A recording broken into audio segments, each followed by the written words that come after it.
warning sa mga marites. Kung dinadamay niyo sa chismisan ang mga menor de edad, pwede yang ituring na child abuse. Sa isang recent decision ng Supreme Court, pinatulan ng guilty ang isang marites for child abuse.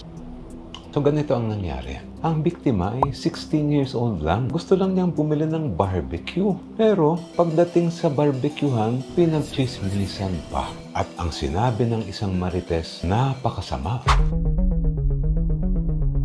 Ang biktima, lubos na naapektuhan hanggang sa ayaw niyang lumabas ng bahay. Kinasuhan ang marites at sabi ng korte, child abuse yan. Si marites, sinadyang atakihin ang karakter, reputasyon, dignidad ng biktima at i-expose siya sa paghuhusga. Ang parusa, kulong at may danyos pa. Share nyo to sa mga chismoso at chismosa and follow for more legal explainers.